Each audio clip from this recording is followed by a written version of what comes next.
दोस्तों, आज मैं आपको एक ऐसी कहानी सुनाने जा रहा हूं जो सुनने में किसी फिल्म से कम नहीं है। ये कहानी है दिल्ली के द्वारका की, जहां एक सामान्य सी रात में एक ऐसी खोज हुई जिसने न सिर्फ एक परिवार बल्कि पूरे मोहल्ले को हिलाकर रख दिया। सवाल ये है, क्या आप अपने सबसे करीबी रिश्तेदार पर शक कर सकते हैं? क्या आप सोच सकते हैं जिसे आप अपना परिवार मानते हैं वही आपकी ज़िंदगी का सबसे बड़ा दुश्मन बन जाए? चलिए इस कहानी की शुरुआत करते हैं। जो भी हमारे दोस्त चैनल पर नए हैं, हमारे चैनल को सब्सक्राइब जरूर कर लें, वीडियो को लाइक करें और वीडियो के अंत तक जरूर बने रहें। अक्टूबर 2018 की ठंडी रात, द्वारका के एक साधारण से घर में एक मकान मालिक अपनी छत पर मिट्टी साफ कर रहा था। उसे क्या पता था, उस मिट्टी के नीचे एक ऐसा राज दफन है जो पुलिस को भी हैरान कर देगा। जैसे ही उसने मिट्टी हटाई, उसे कुछ ऐसा दिखा, उसके हाथ कांपने लगे। एक इंसानी कंकाल, हड्डियां जो किसी की जिंदगी की आखिरी कहानी चीख चीख कर बयान कर रही थी। लेकिन ये हड्डियां किसकी थी और इन्हें यहाँ किसने दफनाया? पुलिस को बुलाया गया, मोहल्ले में हड़कंप मच गया। लोग सवाल पूछ रहे थे, ये कंकाल किसका है? क्या ये कोई पुराना अपराध था या फिर कोई ऐसा सच जो अभी तक छिपा हुआ था? लेकिन जैसे जैसे पुलिस ने तहकीकात शुरू की, एक नाम सामने आया, जयप्रकाश नारायण। 27 साल का एक नौजवान जो अपने मामा विजयन महाराणा के साथ इसी घर में रहता था। लेकिन जयप्रकाश तो कई महीनों से गायब था। फिर उसका कंकाल यहाँ कैसे?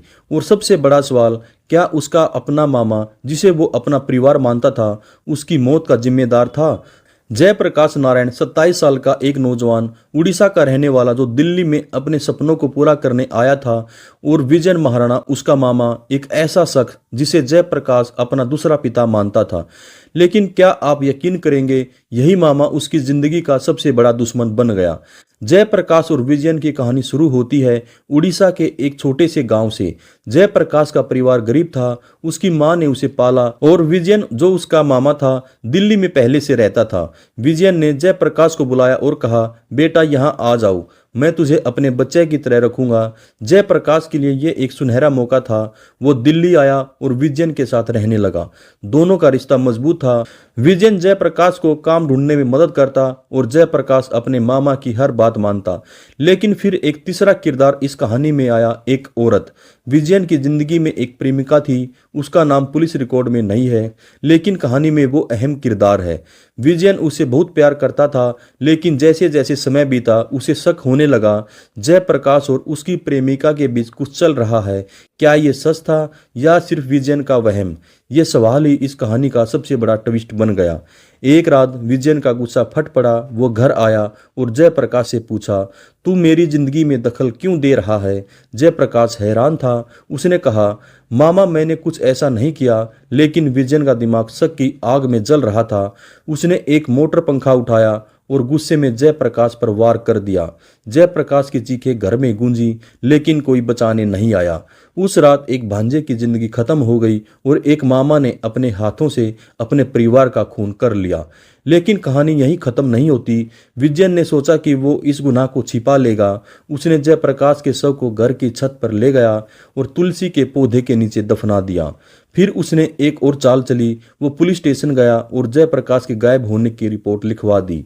लेकिन क्या वो सच में इस गुनाह से बच पाएगा? चलिए अब पुलिस की जांच की कहानी सुनते हैं। पुलिस को कंकाल मिला और जांच शुरू हुई। पहले तो पुलिस को लगा कि ये कोई पुराना मामला है, लेकिन जब उन्होंने मकान मालिक से पूछताछ की तो पता चला जयप्रकाश और विजयन यहाँ रहते थे। पुलिस ने विजयन को ढूंढने की कोशिश की, लेकिन वो गायब था। उसका फोन बंद और कोई सुराग नहीं। लेकिन पुलिस ने हार नहीं मानी। महीनों की मेहनत के बाद विजयन को पकड़ लिया गया। जब उससे पूछताछ हुई तो उसने जो सच बताया वो सुनकर पुलिस भी हैरान रह गई। दोस्तों, आखिरकार सच सामने आ गया। विजयन, जो बाहर से एक प्यार करने वाला मामा था, अंदर से कातिल निकला। उसने अपने ही भांजे जयप्रकाश नारायण की हत्या की, और सिर्फ एक शक की वजह से। पुलिस की पूछताछ में विजयन ने सच कबूल कर लिया। उसने बताया कि कैसे उसने जयप्रकाश को मारा और कैसे उसने शव को तुलसी के पौधे के नीचे दफनाया। लेकिन क्या ये सच का पूरा अंत था? पुलिस को बाद में एक और सुराग मिला। विजयन की प्रेमिका ने एक बयान दिया जिसमें उसने कहा कि जयप्रकाश ने कभी उसे कोई गलत बात नहीं की। वो सिर्फ विजयन का दोस्त था जो उसे समझाने की कोशिश करता था।